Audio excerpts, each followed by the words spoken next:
Ahoy there folks, I'm Captain Benzie and welcome to another video for Eve Echoes. In today's video I wanted to go over the Discord AMA, Ask Me Anything, that the Eve Echoes developers have just done based on corporation missions, events, the upcoming industrial adjustment and industrial capital ships.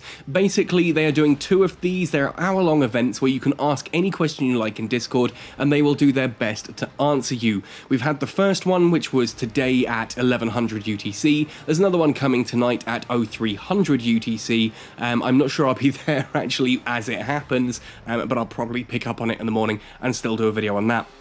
I do apologise for not having a video out yesterday. As you can probably hear, I am still down with whatever this horrific flu is. My sinuses are on fire, my throat feels like someone tried to force feed me a golf ball made of broken glass, but I will try my best to cover this AMA, and we'll have a look at tomorrow's one when that comes out anyway.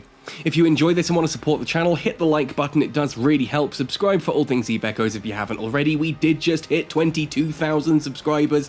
That was a really good feeling, so thank you all so much for that. And if you want to keep me doing what I'm doing, head across to Patreon or the Redbubble merchandise store. You can pledge to support there, get yourself some really cool exclusive merchandise or your name in the stars at the end of the video. Anyway, with all that said and done then, forgive any coughing throughout, let's jump straight right in. So first up, Lance here says we'll be giving priority to answering questions related to the previous version, corporation missions and events, and the next version, industrial adjustment and capital ships, but other questions will be answered selectively, so feel free to ask. I've got to say as well, I was also really impressed with how people were actually polite and courteous to the developers. I know there's a lot of anger in the community, and I get that. I understand why. Believe me, I've had my own brush with anger recently as far as this community and the game can go. But it's nice to sort of keep it positive, keep it courteous and polite, and talk to these guys, like I said in the roundtable video. Anyway, let's jump in. The first question here from Victorinus was, will Corp points be tradable between Corp members, and can the offered missions be extended to include other people as well? This included going up to an alliance level in the question there. Mike Lee says, unfortunately, no changes will be considered for the time being. It's notable that they are for the time being. They did mention a couple of times as well in the past that this is a system that they will be looking at and seeing how it goes. So nothing on the plan yet doesn't mean that, well, it's never going to happen. They'll see how it goes. Question 2, a little bit longer here. Now, someone asked, in terms of upcoming industrial update, are you planning changes on the current insurance system? Now, Lance basically says here, in the Chinese server AMA that ended 30 minutes ago, there were also players who were very concerned about insurance, and allow me to quote directly, and it's nice to see that some of this is stuff that I've been saying for a long time and people have been ignoring me say, so it's nice to see it come directly from the head industrialist's mouth himself. I see a lot of friends mention insurance, and I will translate this because some of the Google Translate here, I know the terms that they translate and it comes out incorrectly, so if I use a different word to what's on screen, that's me using dev speak. According to past face-to-face experiences, replying to insurance questions will probably not change the fact of it being complained. Even so, we still want to talk about it. The purpose of insurance is to reduce the losses for combat players and avoiding them leaving the game after having a ship loss, after having their ship blown up. Therefore, with the insurance discount, it's equivalent to reducing the loss of each ship by 70% compared with no insurance. Basically, if you lose a ship and have to buy a new one, it costs 100%. If it's insured, it only costs you 30% of the value of the ship. On the other hand, we also believe that the production of ISK from the insurance system is very unfavourable to the game's economic system. Basically, this is the whole thing of if your ship got blown up and therefore someone else replaces it sort of instantly and quickly, this can cause a lot of ISK inflation if it's not done carefully. That's what he's saying here. So reducing the system insurance purchase order is an inevitable choice. What that means is we're talking about the whole 30-30 thing here. It's a 30% cost of your ship, therefore it is a 30% chance, or 30% build-up rather, towards that ship actually having a buy order created. It's done on that same basis so that it doesn't add ISK. If it cost you 30% to insure your ship and it always generated a buy order, well, you would just blow your ship up, then restore it and use the restored ship to fulfill the buy order, and then blow it up and just keep printing 70% profit every single time, right? In fact, with insurance, it is true that not every ship is bombed, destroyed. The combat player or the system will buy a ship from the industrial player.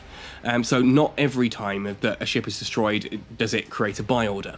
The insurance has completed its mission, however.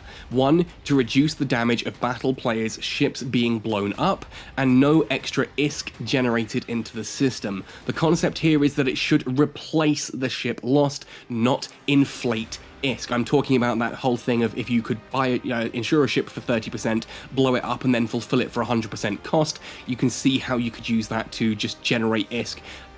At will, basically, at will.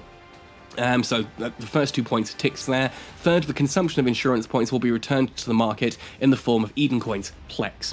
And that ultimately is what insurance is doing. So as far as the developers are concerned, insurance, the 3 main goals for insurance are absolutely working as intended. Unfortunately, the side effect of that is that it has hit industrials. And they do actually note this. In future, says Lancedot, we will still make some optimizations and improvements around insurance, such as the Plex sales order converted from insurance points, because remember, gift IP and standard IP are treated differently by the game, a fact that I wish was not true. The system purchase order generated by insurance will be changed, and more obvious labels on the display. Another example is sending an email to the Legion Alliance notifying which member submitted an acquisition contract from the insurance system. At the same time, we'll also pay close attention to the circulation of tradable items such as minerals, ores, ships, equipment, I don't know why that says vegetables, crikey, equipment, and modified parts to ensure the health of New Eden's economic system and industrial system, and modified parts there should be modules. In the near future, we will activate the Galaxy insurance buff again, increasing orders from the insurance system as a prelude to the industrial adjustment. Great news there for industrialists, be ready to fulfill a lot of buy orders. In the further future, we are also exploring ways to consume healthy minerals, or equipment, and modified parts to ensure their output value. So they're looking at ways to add more consumption to the game for things like ores, modules, rigs, that kind of stuff there, which is a good thing. We need more of that. So it's great to see that Lancedot is listening to that, and he agrees that yes, actually, more consumption does need to be added to the system. Friends who are interested in this aspect are also very welcome to communicate with us a lot. So if you want to know more about insurance, or you have some ideas or want to get some ideas across, speak to Lancedot. DM them politely, ask some questions, get in contact and have a chat there. Anyway, let's move on. The next question, Tonto. I am excited for the new industrial ships, but worried that a resulting increase in ore supply will crash the ore and mineral market. Yes, a lot of us are worried. Mike Lee says, we'll launch more capital ships and corp buildings in the future to maintain the market demand for ores and minerals. And as you'll see later, I massively disagree with this. This is basically saying, yeah, we're aware it's going to create a massive problem, but we'll fix it further down the line, and that's really the wrong way to go about this. We've already, as I've said before, got a very fragile system when it comes to our industrial market. It is very, very fragile, and the Rorqual and the Orca are hurtling towards that glass fragile system at a frightening rate. And the result here is to say, well, if it breaks, and we'll just fix it further down the line. I really disagree with that mentality. These guys, look, I love Mike Lee, I love Lancedot, I love all the devs to pieces, but it is your job to preempt these things and come up with systems to stop the bad stuff happening. Not go, oh, well, oops, bad stuff did happen, now we can fix it. Cure is better than the disease, right? Prevention is better than the cure. Of course the cure is better than the disease. What am I saying? Oh, flu brain. Moving on.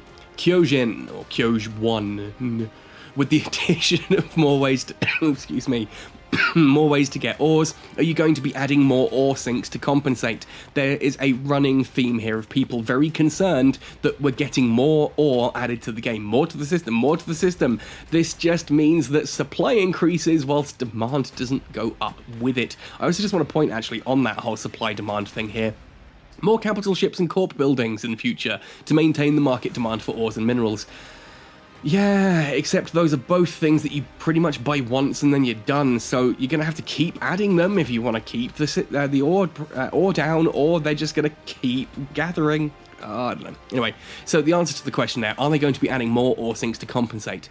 We have a strong desire to add more consumption, as we mentioned earlier. It is currently being actively designed, but it is inconvenient to disclose the specific plan at present. I've already asked for more information on this in DMs.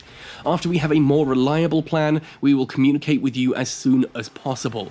So again, if you have ideas, contact Lancedot. Hell, contact me to contact Lancedot. If you don't want to poke a dev directly, come to me and I will, get involved and have a chat that way. Kyojin again, corporation missions are one of the best tools you've ever put into Eve Echoes. It's this exact kind of thing we need. Here he then says more tools. We need more tools like the in-game calculator, like alliance level missions, like an API, like market tools, all this kind of thing here. Mike Lee says, if there's a tool that most players in the game need, we'll consider it on the agenda. Players can also actively give us feedback on what kind of tools they want. Now, again, this is one of those things where enough people need to be requesting it. I'm still not convinced an API is what we need right now. I do think a monthly data burst for the market is probably a good idea. There's stuff like that we could use and would probably be beneficial. There's lots of tools that this game could add to us, and the corporation missions were a brilliant one. I do hope they will expand some of that out to alliance level, as we'll talk about later. The weird one. With the upcoming indie update, is there any plans to add in ways to sell ore directly to Concord to stabilize ore prices? This is a feature that I have bounced back and forth a couple of times. There are benefits and there are downsides to this. Lancedot says selling ore directly to Concord may not be an ideal solution, because this mechanism will directly convert ore output into ISK output. The risk will be relatively large. Yeah, but you undersell it. The point is that you can always sell it directly to ore, or to the game, or you could sell it on the market at a higher price. It also just helps stabilize the market. It means that I'm just using examples, don't quote me on this with exact numbers because I don't know numbers, but imagine, for example, that Pyrox Series, because it's the one I always go to, was 100 ISK on the market, and that can fluctuate up and down, up and down, up and down. If you had missions where you could sell Pyrox Series to NPCs, say 1,000 of them at a time, for 50 ISK a piece, or however many, then it means that the market price will never go below that. Because if the market price was at 50, why would you put it on the market and wait for someone to buy it when you could just dump it at an NPC station and just get the ISK directly that way? But you have it lower. You have it considerably lower than you would expect it to be on the market. So if tritanium is 1 ISK per piece, you have a mission to hand in 10,000 tritanium for 5,000 ISK. Or obviously you scale it up. You don't have it exactly like that, but every tritanium is worth like 50% of what it sells for on the market, that kind of thing. What this does is it gives miners a guaranteed form of income that is going to be much lower than they can get on the market, but it's a quick burst and it's guaranteed, it's there and ready. Like how ratters know exactly how much they're getting from a mission. They know exactly how much they can get from bounty ticks, that kind of thing. Heck, EVE Online, you saw recently I put a video out about abyssals. In abyssals you have the Triglavian surveys. Those just sell straight to the NPCs. You don't sell those to other players, it only sells to the game. They have no use to players. You sell them to the game then just gives you that ISK. It's a guaranteed way of giving you ISK without just giving you straight ISK. It's like basically giving you tokens that you hand in. The downside of this is free market economics, I suppose. And at this point in time, I'm kind of at the point where it's like, you know what? If you think that free market economics is more important than the game actually being fun, then I can't argue with that. That's not something I can argue with. It's a fundamental disagreement we have. That if you think the market needs to be completely unregulated and totally free, then I sit there and say, yeah, okay, fair point, but is that fun? And if you go, well, no, it's not fun, but that's how it should be anyway, I'm like, yeah, but we're talking about a video game here, you know? And player-driven economy doesn't mean you can't have safeguards in place. The EU does this remarkably well, and it's a big thing that we talked about during the Leave Remain campaign, and I'm not going to go into the whole politics side of things, but as an example, it's the whole bendy bananas thing that used to get bandied around a lot. That essentially, if you are if you're trading in the EU, then your goods can be classified as Class A, Class B, or Class C. I'm simplifying this majorly, but you get those three classes, and if your, say, bananas are a particular excuse me, particular size, particular shape, particular curvature, all that kind of thing, you are guaranteed a certain price within any EU member state. If they're not quite up to scratch, like they're a little bit different, they're not the right colour, size, shape, that kind of thing, then you're still guaranteed a lower price at Class B, and Class C is just it's probably still good, it still meets all of our safeguards, it's just not aesthetically pleasing. Going to a farmer's market at the end of the day, for example, you'll see that all the carrots at the bottom of the bin are the ones that are a little bit knobbly, off colour, and, you know, misshapen. Still perfectly fine to cook and eat, just they're not the ones that people usually go for, but you still can sell them. The point I'm getting at here is that you are guaranteed certain prices for your goods, and that's in the EU. Like, this is a trade agreement that this union has with all of its member states, and you can do something like that in Eve Echoes. You guarantee that the game will always buy your ore for a set price, because the market will 99% of the time still give you more, but it means for players who don't want to engage with the market, who maybe don't have the trade skills, things like that, or just aren't creating as much of it as you might like because they're only flying Adventure 2 or whatever, they still have a guaranteed income. They know that if they play for an hour, this is how much ISK they can make mining. And to me, that massively outweighs the whole, like, loss of a completely free economy. I don't know. Let me know your thoughts and opinions in the comments on that one. Next question. Ancient. Hey devs, appreciate everything you do. Excellent start to a question. More of this kind of stuff, please. This is an amazing game. One of the curious subjects are the new, here they're talking about like the new capital ships. How are we actually going to build those? How do we get the blueprints? That kind of thing for the Rorqual, the Noctis, and the, almost said the porpoise, the Orca. Orca, Rorqual, Noctis. Mike Lee says, we will design new anomalous spaces and players can get new ship fragments in them. Blueprints for new industrial ships can be obtained by reverse engineering. So this is going to be kind of like with capitals, that you can go into a fleet rally point or a special fleet rally point, blow up some capital ships, get Minmatar capital debris, or Guristus, Galente capital debris, that kind of thing, which you can then reverse engineer into the blueprints. Cool. Great way to do that there. Like at the end of like mediums and larges, you get the interbus and ore ships that you can blow up, and then those drop industrial wrecks that you can reverse engineer into blueprints. Cool, simple. Will the Orca have better mining speed than the Covetor 2, or is it just a command ship, says Chris Fox. Here we go. Lance Dart, in addition to the bonuses that the Orca can provide, its own mining power will also be stronger than the Covetor 2, and Rorqual would be better than Covetor 20, Cloud added. Yeah, what we're talking about here is, again, this whole embracing of the bigger is better mentality in Eve Echoes, and there's one thing I really dislike about this game, I love this game to pieces. It's genuinely the favourite game that I play. Like, I wouldn't make content on it if I didn't love this game deeply and intrinsically. However, the bigger is better mentality, I just don't agree with that. I think it's really constrictive to good game design. But hey, there we go. Our question has been answered. To Seam Fastball. Hi, could you confirm if we're expecting a whole host of new skills to fly the Rorqual, or will some of the existing skills be used? We have new skills, just get ready. This means in addition to like Industrial Ship Command and things like that, there will now be Capital Industrial Ship Command for the Rorqual, probably also some other stuff along the sides. We know, for example, there is definitely going to be Capital Industrial Manufacturing in addition to Capital Manufacturing, and yes, the Rorqual will still benefit from Capital Manufacturing, but Capital Industrial Manufacturing will increase that even more. Overlord 1691, just want to say I love the new Corporation Missions interface. Will it disappearing after the event time is over? No, says Mike Lee, Corporation Missions interface is permanent, don't worry. I wasn't aware people were genuinely concerned about that. I think, crikey, I just assumed from when it came through that this was going to be permanent. But there we go, 100% confirmed, awesome. Yatsuki, currently building me a healer. Do you think that moving Procurer to Tier 8 and Covetor 1 to Tech 9 would be a good idea? Currently there's a gap in Tier 8 with no mining ship available. We have no plans to change at this time, says Mike Lee, which is kind of disappointing. I genuinely think that should happen. Like, if we're stuck with this god-awful tech system, it makes no sense that there's two ships that do the same thing, one of them just better than the other, at the same tech level. If you're going to go for Tech 10, higher tech is just a better ship, then yeah, the Covetor should go down to Tech 9. and the Procurer should go down to Tech 8 accordingly. Like, if it were up to me, then the Procurer, the Covetor, would both have the exact same mining yield bonuses as the Retriever, and would just have different bonuses. Like, the Procurer would be faster and more agile, but the Covetor would be insanely more tanky, that kind of thing. But hey, that's another topic for another time.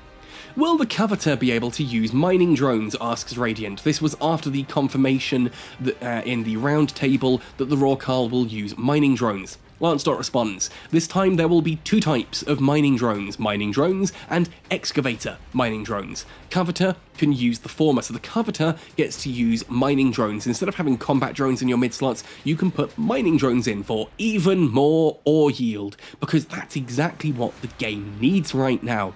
In fact, all ships that can use large drones can use mining drones. Congratulations, you can now go out mining in a rattlesnake.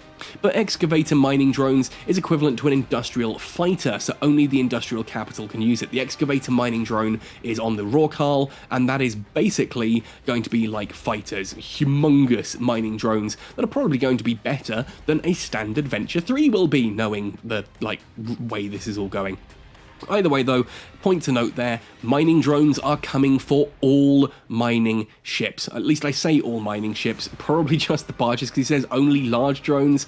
So does that mean that the Venture doesn't get to use mining drones? Because if that's true, that sucks. We'll see. Will you be releasing a test serve of both iOS and Android for the industrial patch, asks Suicidal Sneck. I'm afraid not, says Lance.Dot, but we will make further adjustments based on your feedback, so we won't be seeing quite as soon. They've said late May, by the way. It's always a Wednesday. I think that falls on the 25th. Wednesday the 25th is the last Wednesday of this month. That seems to be the likely one. I'm pretty sure it's the 18th and 25th. 25th seems to be the likely date that we will get this. Maybe the 18th. I was a little bit overly conservative with the April balance, so it could be that it comes earlier. Anyway, no test server for the industrial patch. Hi devs, corporate market and missions are great. What about implementing alliance market and missions? Yeah, agreed.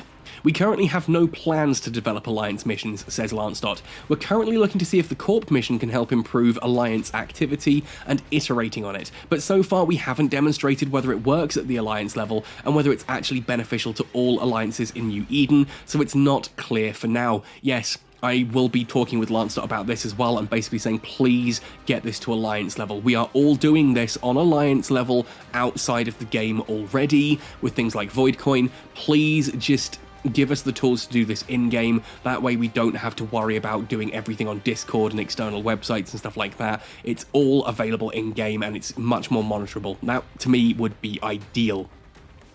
And then he answers my question. So this was in regards to the fact that they said we're, adding more yields and stuff like this. We're not going to be adding the missions and that to sell it. I said miners often ask for more ores and resources because ores aren't worth much on the market. Miners still need a lot of ISK to turn the ship on, to turn the oven on if they want to build ships. Therefore, many miners turn to ratting as a way of getting ISK. Do you see that as a problem?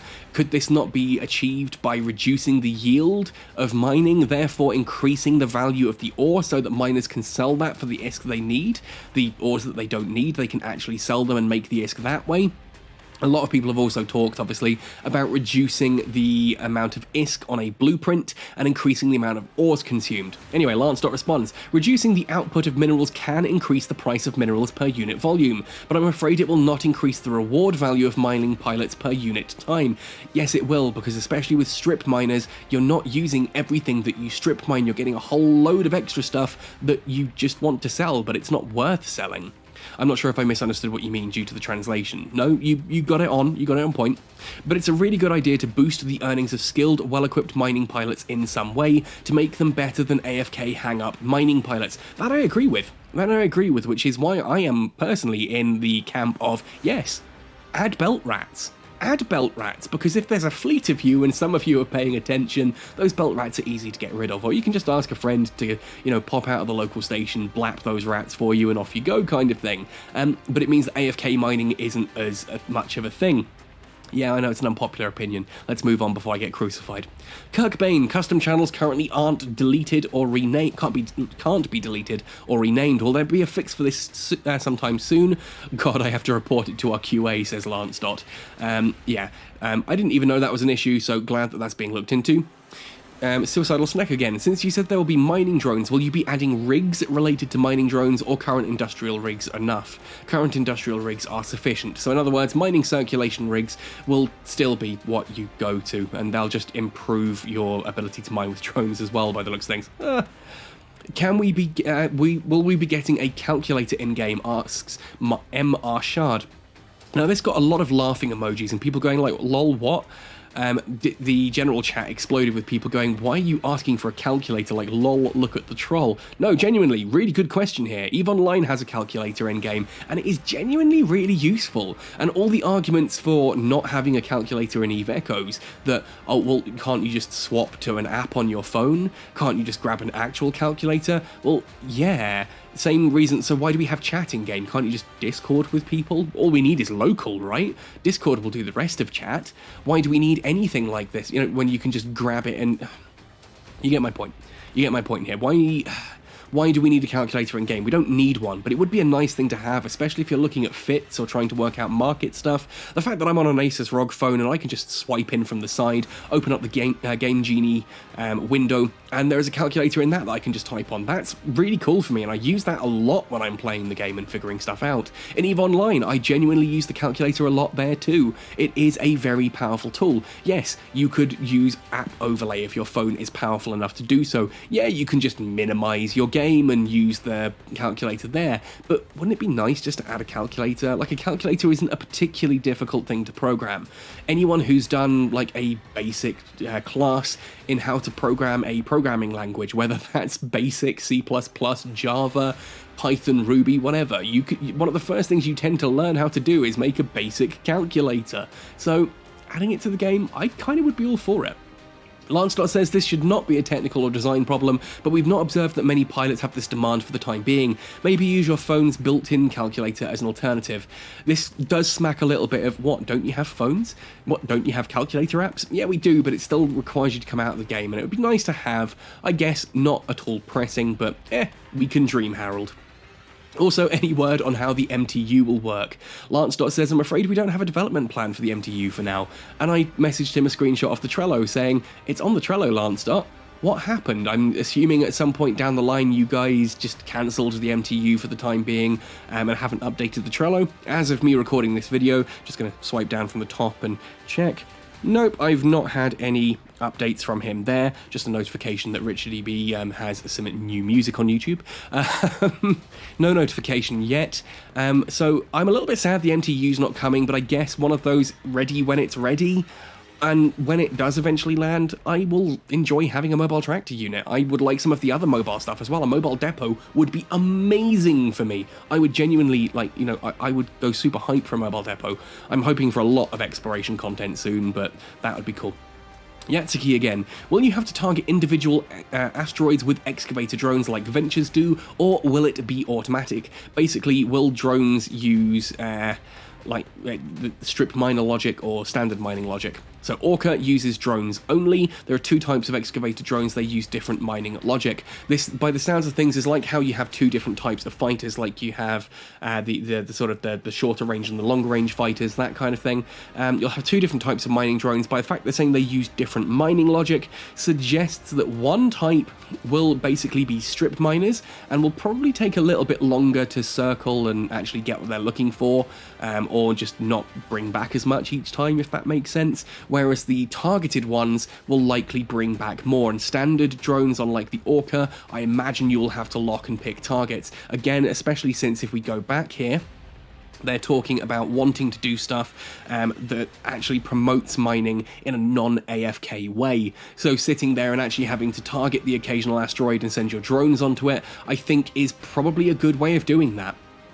Missing Number then says, so my question is that will we get some cool new graphic changes in Echoes? It should have some really cool effects, and he went on to a couple of other bits and pieces here. Didn't ask about 60 FPS though, which I'm hoping we'll get sort of as a secondary thing further down the line.